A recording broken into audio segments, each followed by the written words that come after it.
I enjoy mostly when I can help people who come from places of adversity. I don't know, somehow that, warms my heart even more.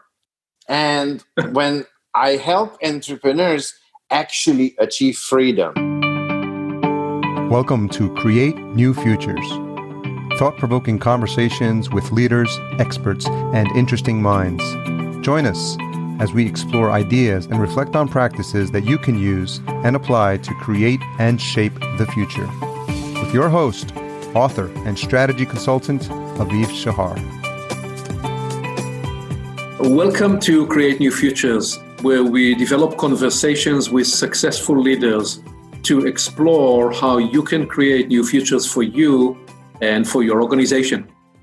This is Aviv, and today I'm speaking with Miha Matlievski. Miha is a business coach focusing on helping entrepreneurs and business executives. His approach was shaped by what he describes as an epic failure that eventually led to a redemptive renewal and a new beginning. A Slovenian high school dropout, his dream was to become a successful entrepreneur. His passionate pursuit and hard work resulted in 4 successful businesses, and with their personal net worth of $15 million in his mid-20s. In December 2009, an unexpected call from his bank, which had decided to foreclose on his real estate investments, brought his world crashing down. This one negative event instigated an avalanche of ruin for his businesses, resulting in his 4 once successful companies going bankrupt. At 30-year-old, Miha was now responsible for a collective debt of more than $5 million.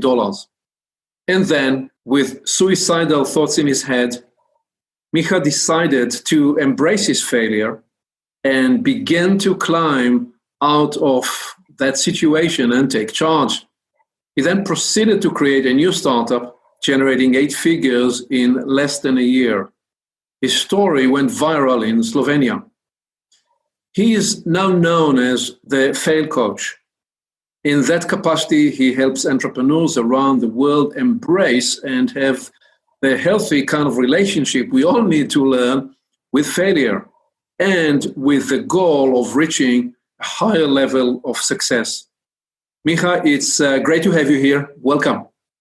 Hello, Aviv. It's a pleasure to be your guest. Let's dive right in, and let me first ask, what would you add to this story I just shared in the intro? Oh, not much. I mean, we can go in depth as much as you want, but I think it was a well-recapped story of how things went for me through this journey of the past 23 years. What was the lowest point for you? Well, the lowest one was when I was on the balcony on the other side of the fence. I remember because the apartment was just about to be taken away from me. And it was after quite a few months of darkness, depression, anxiety, phone calls from all the debtors. All of that, was just growing and growing, that energy, that negativity in me. And so the apartment was a few days from being taken away from me. And it was an evening in the spring of 2010. I was sitting on the balcony smoking a cigarette. And even up to today, I still don't know what got me to just, stand up and climb over the fence. And as I was holding myself, I remember with my left arm, and I was like 45-ish degrees already inclined over. I was looking down. I was on the 5th floor. When you're on the 20th, it's a no-brainer. You jump, you die. On the 5th floor, miracles can happen. And I was wondering, I was really asking myself, am I going to do this right? Or will I just end up on a wheelchair? Because that wouldn't help with, the nuclear reaction in my head. And as I was thinking that, it was almost like, I don't know. I mean, it's hard to explain, but it was almost like I split into 2 Mihas. Yeah. And one Miha started yelling at another Miha. And, I was yelling out loud at myself. God knows how many neighbors heard me. And, I used very juicy words that I'm not going to repeat on your podcast, but along the line, oh, you made so many mistakes, you messed it all up, and so on and so on. And the funny thing was hearing myself the word you. Now, to give a little bit of explanation, I had the most perfect childhood where I was never held accountable for anything. I never had to really try for anything. Everything was just given to me, by my loving parents and grandparents. And so I was not used to, taking any responsibility for anything bad that ever happens in my life, because, how can that be? I mean, I'm that great, amazing next Jesus. So, and if anything good happens, that's, just normal. But whenever something bad happens, it's always somebody else's fault or something outside of me. And, if you admission and shouting at yourself was the first step before you could take responsibility. Yeah.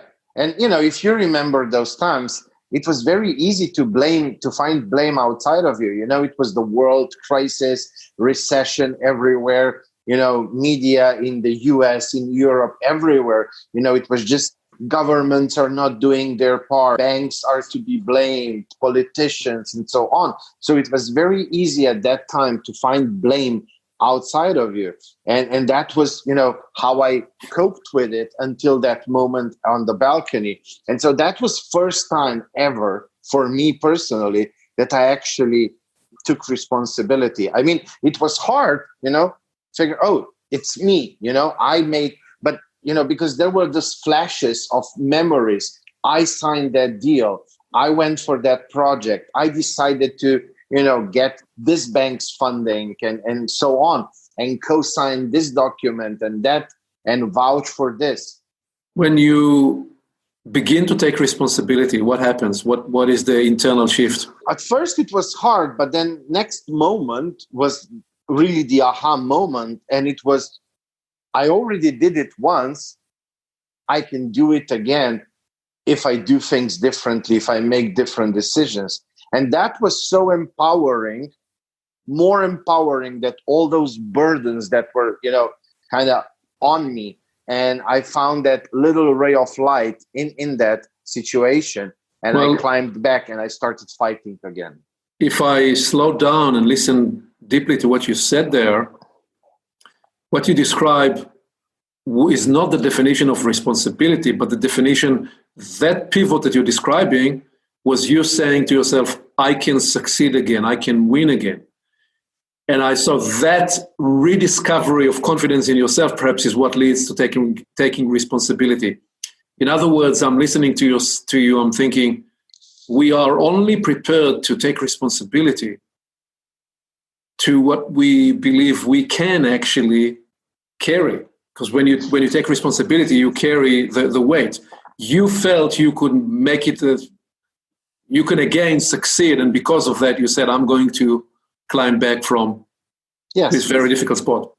Yes. I mean, the thing is, you need to see some light. Maybe it's very distant. Maybe it's very little light, but you need to see some light. You need to have some belief so that it's worth fighting. The thing, what happened to me prior to that moment in those 4 or 5 months was I lost all belief. I remember thinking, oh, I used the good portion of my life and now this is it. This is my new reality. This is it for the rest of your life.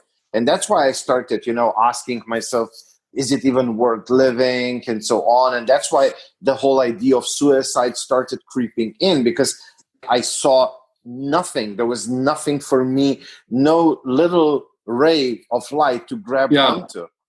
So the insight from what you offered there that I distill is believing in ourselves is the first most fundamental currency if you are to be able to do anything. And you were able to rediscover that sense of belief in yourself. You said, I've done it once, I can do it again.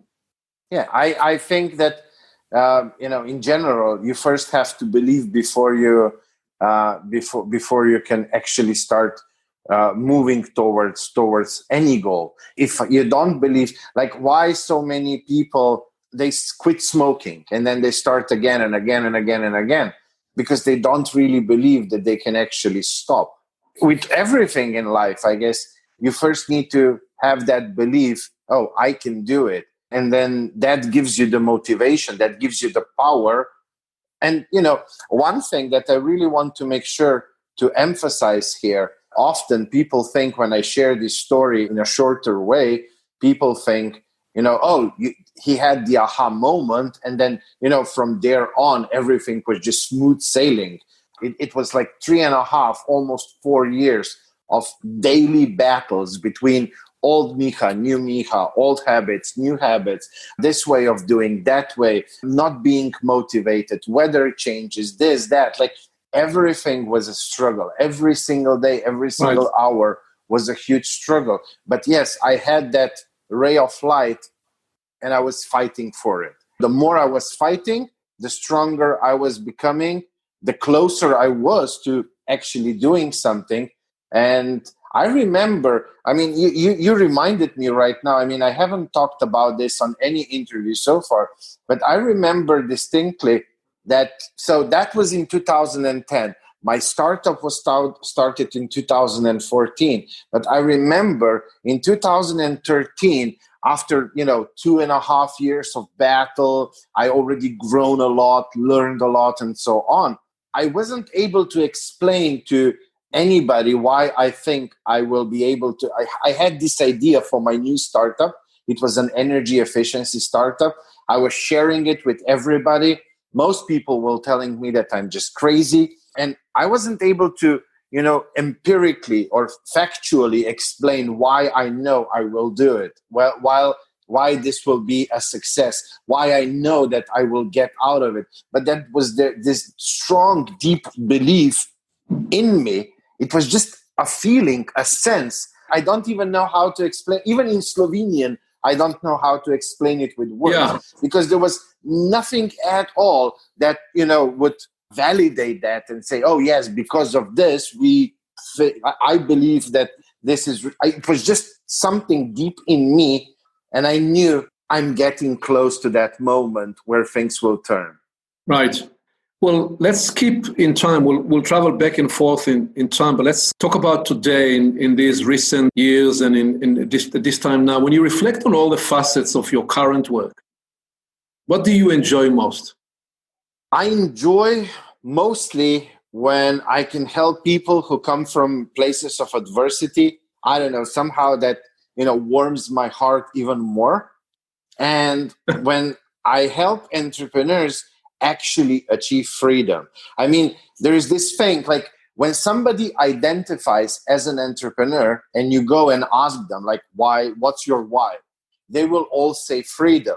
They will then, of course, have different explanation what freedom means to them, but they will all say freedom. That's why we are in it. The entrepreneurs, number one, freedom. Number two, impact. We want to impact world, community, children, animals, whatever. But, those are the two things that are very common. I would say 9 out of 10 entrepreneurs, if not 10 out of 10, they want freedom. What is your definition of freedom? It's very simple. It's the freedom of choice. That's the ultimate freedom. You need to have the freedom of time and the freedom of money. When you have those two, you have the freedom of choice. And then you're free to do whatever you want to. But there is a big difference between if you say, I choose to do this or I have to do this. And what I see in this world is that 99% of the entrepreneurs have to do what they do. They don't choose to do it. And that's a big, big difference. And when you start talking with them and, when you're the fail coach, they tend to open up a bit more, especially, I guess, because I talk so openly about everything that happened to me in the past. I don't BS around. I tell, the good, the bad, and the ugly, and so on. And it creates this trust. And they open up a bit more, I would say, than what they would normally open up. And, you start hearing stories like, I feel trapped by my own creation. I started this business because I was passionate about X. And now I'm doing all the BS stuff, the boring stuff, and so on, like being the CEO, CMO, CSO, CTO, and so on. most of what I see is that entrepreneurs in the 6-7 figure range, they control all the cash flow creating functions in the business. And that's no freedom. It's not. And so, yes, they have, most of them, when they achieve, the multiple 6-figure mark and above, they have the freedom of money. Let's be honest. At that time, you have enough to live a comfortable life. It might not be a lavish lifestyle, but it's enough for a comfortable life. And then they make a compromise with themselves. Okay, maybe I won't have the freedom of time, but at least I can provide for my wife and my children, and I can, make the better future for them, something I didn't have when I was growing up. And yeah, they put those stories inside of their head. And most of the time, what I'm helping entrepreneurs is to achieve not the freedom of money. They already have that, the freedom of time. And that's the hardest one. It's much harder than the freedom of money. Right. Well, as I listen to what you're framing there, it occurs to me that there is a third vector of freedom. There is the freedom of money, there is the freedom of time, but there is the perhaps most critical freedom, which is the freedom of self-knowledge.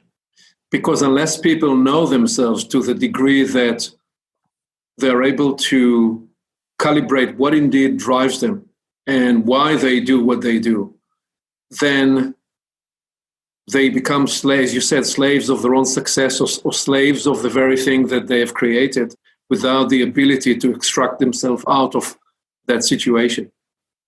So how do you help those entrepreneurs to gain control of their time and to re-architect their life and their success? Technically, that's super easy. Like, give me 6 months and I can turn around any company, or less. First 2 to 3 months, you lay down solid, strong foundations, processes, KPIs, benchmarking, BI, HR structure, and so on. So those are, the hardcore measures that you do. And that's easy. 2-3 months in any business, 2 more months for a little bit of polishing, pivoting, and we are done. So up to 6 months. The biggest part, and, although I am a business coach, but I feel that most of the time I'm more a therapist or a life coach, or I don't know, a buddy, a friend, because it's always you, the entrepreneur. You need to change. You need to start thinking differently, and you need to start looking at things differently. You need to start prioritizing things differently. Yeah, like you said, you need to rediscover yourself. You need to figure out first, know thyself, and so on. And it's so first we have to do a lot of the one-on-one work on the entrepreneur, and then the hard skill part, or the hard part, that's easy. The technical part, that's super easy. Really, all you need is basic, solid foundations. Like I said, processes, KPIs, benchmarking, business intelligence, so that you can see things quickly and make quick decisions. HR structure, internal knowledge base, company culture, and so on. So that's the easy stuff. Once you get the entrepreneur to actually believe that that's possible, so that's the first thing. And then the trust that I can help them create a system that they can trust. That's the biggest fear, because they created this baby. They have so many emotions attached to that baby. And, if somebody else takes over the sales and somebody else takes over the marketing and the CEO function and this and that, I'm losing control. But that's why when you have solid foundations, good systems in place, foundations in place, and so on, and checks and balances so that you can maintain that overview, then you have the trust. And then usually after the 6 months, we usually take another 3 to 6 months for the whole transitioning period, so that it's not done abruptly, which can, affect the business, but so that we do a smooth, nice transition. And I teach them everything about how to maintain control without being in the business, just from a shareholder point of view. And then, often they fell in love back with the business because that relationship wasn't there anymore. doing it because they have to for the freedom of money, but the love is gone, and now just let me finish this quickly, because then they fall in love again, because there's this, it's not a need, is I can choose. And then usually they go back to doing certain things in the business, but things that they really love, like creating something, or being the, I don't know, chief of R&D department or something like that, or maybe coding, or something, what they did when they started it, what they really are passionate about. So those are then some of the things, and they let the system do the rest. When you talk about transition, do you mean that you help them bring in professional management, so that the fact that they created the business doesn't mean that they are the best person to actually run the business? Either. So I would say that it's not 50-50. I would say it's probably 70-30. 70% of entrepreneurs, they are more the creative types. And they don't enjoy the CMO and CTO and CEO and COO positions and so on. So for a lot of them, bringing in a new team that will take care of growing and scaling their business further is what they really want. And they want to, do something different.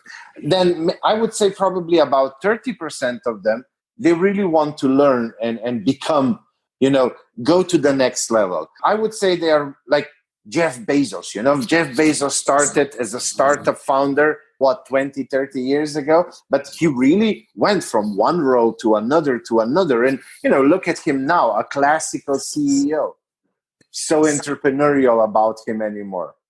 What is your engagement model? Do you engage on equity basis, on a per project, how do you engage? What is the principles by which you engage? I'm very open to to that. Most of the time, they just pay me for my coaching and consulting and mentoring through that everything.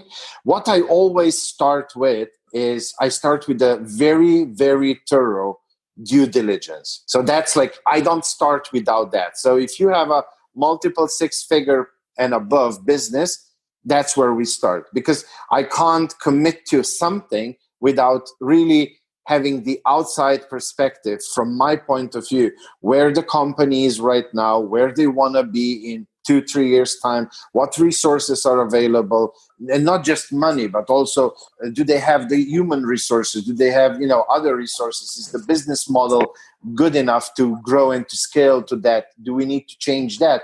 So I really have to get to know the company almost as if it's mine. And that usually takes between month and a half. Once we do the due diligence, they get a full report. And there's a lot of value in the due diligence itself, because they get quarterly ideas, what they need to do quarter by quarter basis for the next year. They get to know what are the wrong steps they're doing, what are the bottlenecks, where they need to focus, what's good. So it's an elaborate report that they get. So just doing that is already very beneficial. Right. And then we can talk about the further engagement. The report sells the next phase of the engagement. Yes and no. Sometimes I'm not the best person for the next phase. Sometimes they need something different than what I can offer them. So I'm not always the best for every situation. I do know with my team how to do the due diligence. And even, we live in a very shaky times in the recent months and so on, with everything that's happening around the world. Quite a lot of companies are really reaching out to me we do recession-proof checkup. Just whether all the foundations are there, are they set up in a sustainable way or not? Let's get back to this theme of the psychological and the emotional aspect of leadership. What must we understand about dealing with the psychology of success and the psychology of failure? Well, you can't succeed without failure. That's a given. Let's be honest. Unless you've never tried entrepreneurship, then you know that, to succeed, you have to do a lot of trial and error. And, if you're an entrepreneur, the bigger and the crazier your goal and the vision and the dream is, the more you have to be outside of your comfort zone. The more you're outside of the comfort zone, the more likely is that, you'll try and you'll fail. And so developing healthy relationship with failure is essential to achieving success. And the relationship is very simple. It needs to be logical, not emotional. That's super simple. I mean, it's much easier said than done, but it can be, of course, also learned how to develop that. Will it be true? Will you agree that the other element in that is learning to not identify with your outcome? So when you succeed, great, you have done a lot, but you are not the success 100%. There were other people involved, there were circumstances and so on. And also, likewise, when you're on the failure side, something you attempted to do failed, but you yourself are not a failure. So actually separating between you and the result and not defining yourself or identifying yourself by today I'm successful, tomorrow I'm failing, is some kind of a foundational maturation, psychological maturation. The way I approach it, you don't even need to do that. Because the way I approach it is, so, you fail at achieving a certain goal.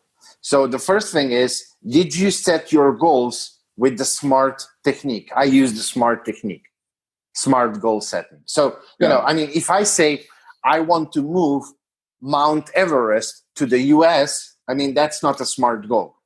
It probably won't happen no matter what I do, no matter how big I dream. So, first is to recheck whether you used SMART goal setting technique when you're setting a goal. And then let go of the goal, but focus on the process. Everything is process. I'll give you a very simple example, not an entrepreneurial one, but let's say, we can see each other over the video. So you can probably see that, I could use in losing 10, 20 pounds or even more. So let's say I set a goal for the next month, I want to lose 20 pounds. And if I go to McDonald's every day, I'm probably going to add 20, not lose 20. So that would be me setting a goal, but then doing completely wrong steps.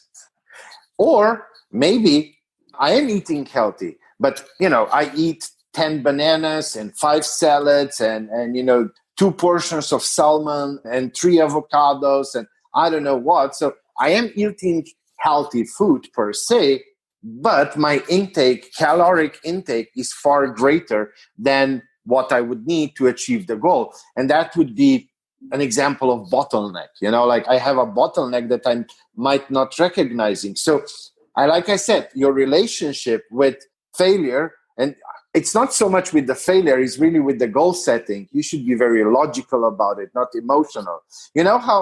I don't know. I can give you an example. I was fighting, being overweight all my life. I remember many years ago, I really had 300 plus pounds. I went into the Levi's store here in Europe, and I don't know, maybe in the US you can buy those large numbers. Here in Europe, you can't. I went into the store because I used to wear, the 501 Levi jeans, and the lady told me, we don't have your number. And she said that in front of everybody. I remember walking out of that store and I was starting right now. I exercise 5 times a day. I will eat just raw salad leaves and nothing else for the rest of my life. We make those goals when we are highly emotional, either positive or negative. It's not a SMART goal. It's not something that's sustainable for me, for, other parts of my life. And so I failed, and that's why I failed. And so if your whole way, how you set goals, how you focus on the process is logical, then failure will be logical as well. And you will just go back and recheck the processes. Right. So let's build this and talk about mindsets that are most critical for entrepreneurs. What do you believe is the mindset that you see, that you coach, that you observe with the most successful entrepreneurs? Well, one is definitely being a doer, not an excuse maker. A lot of them make a lot of excuses. Then it's focus on what you have, not what you don't have. Right. I know it might not be a mindset, but I see so many entrepreneurs. I don't speak English, or I don't have this, or I don't have that. Well, do something with what you have and build towards what you are lacking. But even Apple doesn't have all the resources. They're not unlimited. They have way more resources than you and I, but not unlimited. I call what you framed there the law of the tree, because the tree grows from its roots. That's the idea of grow from what's available for you, from your presence. You will never find a tree in the forest saying, oh, that tree on this other side of the forest has a better position in the forest canopy. I want to jump over there and grow there now. The tree grows where the tree is. And we humans, we grow from the presence of what's available for us, not from what we don't have, which, by the way, is the reason it is so important to pivot from scarcity-based behavior to abundance-based behavior, because when we work from presence, we grow more of it. When we work from what we miss and don't have. Yes, I absolutely agree with you. But what I see with a lot of entrepreneurs who are coming from the abundance is that sometimes that abundance is not good as well. A lot of entrepreneurs, especially nowadays, the online home office entrepreneur, they come from the abundance. Oh, I have my whole day to work on my business. And then, they start with going through Facebook for 2 hours and then down the rabbit hole on YouTube and so on. So I think at the end of the day, we have to balance scarcity and abundance and find the balance between those two, because sometimes, you'll get much more done. This is often a thing that I challenge entrepreneurs that I work with is you only have 4 hours a day. Now go and figure out what you can do with what you have in those 4 hours that will create the biggest ROI on the return of those 4 hours, and not go into your day with the abundance. Oh, I'm an entrepreneur. Maybe I'm still single. I don't have a family. Oh, I can just work all day long. And then at the end of the day, you were very busy, but you didn't do anything, at least not the very important stuff. Being busy and burning your time on Facebook is clearly not the right interpretation of abundance mindset.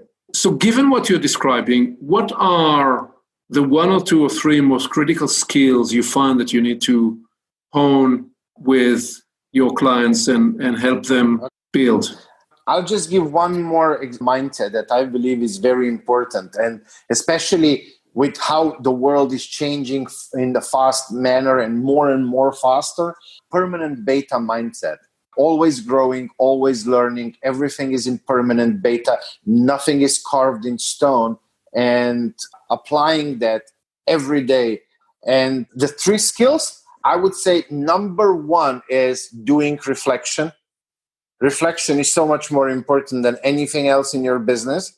I call that staying in the firehouse versus being nonstop on the fire ground and just doing things. And then the 2 most very important ones, or essential ones for any leader, are mindfulness and emotional intelligence. Mindfulness will help you turn off the autopilot, step away from the moment, put yourself in the driver's seat, and then emotional intelligence will balance you and ground you to make good decisions. Because if there's one thing that I see most often with entrepreneurs, and I was the same, it's that we use emotions when logic is needed and logic when emotions are needed. So, emotional intelligence combined with mindfulness will give you that groundness to know when to choose left, when to choose right. How do you free up your own mind? When do you get your best ideas? In the firehouse. For me, that's basically a bit my own way of meditation. I love mindfulness. I love mindful meditation. And I do the normal one when you just sit and focus on the breathing. But for me, my best mindfulness meditation is because I have 4 dogs, crazy, playful dogs. And when I have to take all 4 of them for a walk, there's no place for anything else than just to be focused, to be mindful, to be present, because they're so crazy. But yeah, that's where I get all the best ideas. It's when I'm outside walking my 4 dogs. Would these typically be ideas about questions you have already framed before, and it's more the case that now that you're busy, your subconscious mind or liminal process are able to access the innate intelligence and simply are able to bring you those ideas? Is that the way you interpret it? Yes, most of the time. Yes, sometimes it's something, out of the bloom, but yeah, most of the time it was about questions that were already pre-framed. I mean, I actually, so I don't know whether this is in any way scientifically proven, but what I've seen in the past by reflecting is that sometime when I had these troubling questions on my mind before I went to sleep, and I fell asleep with those questions in my mind, in the morning, I was either much closer or I even had a solution when I woke up. And so I said, oh, maybe our brain is working during our sleep. Again, I don't know whether that's happening or not, but it proved very successful for me. I'm pleased to tell you it is scientifically proven by the experience of many people. When I teach people the art of reflection, and I do that often in my workshops, it's the first hour, I show them 2 boxes, and I offer the idea that we call ourselves the sapient species, by which we mean that we are aware of our awareness and conscious of our consciousness. But in reality, it often looks that the box of action, which is the red box, becomes very large and the box of reflection becomes very small. And that it had gone, instead of more balanced over the last 20, 30 years through the computing revolution, the other way around. We now work 24/7. And I do recommend very much that you have a notebook next to your bed, by the way, because if you go to sleep with questions, sometimes you will wake up even in the middle of the night and or in the morning with the answer, exactly the way you framed it. Why? You're out of the way when you're asleep, so your subconscious mind can connect the dots that visibly or consciously you could not connect before, but you can now when you are, so to speak, consciously out of the game. And it provides sometimes genius, novel ideas that you couldn't see before. Yeah, not always, but I mean, the way I do it, so every night, like I would say probably 15, 20 minutes before I head into the bed, I sit down and I reflect on the past day, on the day that just happened. And during that reflection, I try to figure out what is something that my brain can work on until tomorrow that will benefit me tomorrow. And then I come up with, a question. I try to make it as specific as possible, so a very long form question. And then really I just go to bed, I lay down, and I just repeat that question over and over and over until I fell asleep. And I mean, yes, sometimes those things come during the night. I do have my phone next to on the nightstand, so I can always pick it up, and I have this nice recording app on it to just record the voice note. That's how I capture all my ideas anyways, because when I did the human design thing, when the reading on my human design, I've learned that I'm the vocal person. So for me, being vocal is the most important thing. And it really is. But yeah, that's what I use every single night, And yes, sometimes nothing comes out in the morning, but a lot of times it does. And, even if it's 50-50, it's more than 0. So instead of me flying through the meadows in my dream, I can work on things that will benefit my life next day. Sometimes you can do both. Yes. But framing as clear and as focused question is a powerful practice, and I highly recommend it to anybody listening to us now. It is an approach I use in many of my business ventures, which is to frame as clear a question as we need to and as we can. It is also a practice that I bring to spiritual and theological pursuits. Let me ask you, can you offer an example of when you needed to apply courage in your coaching, in your work as a coach? I used to be very Mr. Nice Guy. Mm-hmm. And it was very, very hard for me. And I really had to be very courageous to not be a yes man to my clients. And it was a huge battle within me, from trying to be Mr. Nice Guy, polite, loved by everybody, and so on, and to really give my clients value. And they deserve it. It was hard for my type of personality. What was the pivot? What was the pivot? Did you need to stop worrying about them liking you? Not thinking about me. It was, I had to realize that it's not about me. I'm just a tool helping them. And if I really want to help my clients, I need to get out of my own way. I mean, same thing as with, speaking at conferences. I once had to be on a stage in front of a few, 4,000 or 5,000 people.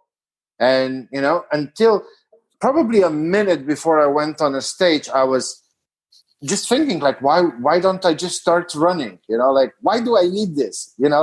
But then it's not about you. You need to share the story because people need to hear it, because then they open up. And only when they open up, their healing starts. It's not about you. And the more things started to become less about me and more about others and what I want to do in this world, the easier things began. But it wasn't easy, like almost 40 years you are, Mr. Nice Guy, or 30 something years you're Mr. Nice Guy. And now, you're torn between, do I tell them the way it should be told? Or, do I pivot a little bit, just so that, I'm a nice guy? And it wasn't easy. So I think that had to be quite courageous to overcome that. Right. So in this case, you needed to overcome something in yourself. Can you say that today you are much more relaxed than it is with giving the honest bad news, if it needs to be bad news or tough news? Is that I love it. You love it. No, because my clients often then told me later on, like, Miha, we really appreciate you and love you because you're not a yes man coach. We had so many other coaches who were, just telling us how wonderful and this and that we are. But we needed to hear what you told us. And because of that, we made this and this progress. I mean, I've helped companies scale, 4, 5, 6, 7x. I mean, from millions to tens of millions, not from zero to, something little in a year or 2 years, and, create really amazing results. And, the more I heard that, the more I realized that this is what I need to keep on doing. And now I love it. Now I love to be, the no BS guy. Where will you be in 7 years? I don't know. Who knows? Maybe I won't be even alive. We never know. Like, I don't believe in such long-term plans because the world is turning so fast. What I do know is that I will keep living in huge alignment with who I am, with my values, with my beliefs, my priorities. They might change, but I know I will be pursuing what I believe in and what I stand for. And that's really, in all honesty, all I need to know about my future. Very nice. If you were to lose all that you know and keep only 2 ideas or only 2 capabilities or only 2 practices, what would you keep? Emotional intelligence, mind and mindfulness. And by emotional intelligence, you mean the capacity to understand yourself and your process and your emotion and calibrate and regulate. Yes, and to have the empathy and so on, like the emotional intelligence in a bit larger definition. Yes. Great. Those 2 things, yes. Thank you, Miha, for this exploration with you today. As we bring this to landing, what parting wisdom do you want to offer to people listening to Create New Futures? Well, first of all, thank you, Aviv, for this wonderful conversation. It was really lovely speaking with you. And I do hope that your audience will find value in this conversation. Last two very quick things. Number one, if you're an entrepreneur, you have to develop healthy relationship with failure. You just have to. And the second one is be mindful that you lay down strong foundations. You can't build up if you don't have foundations in place first. Thank you.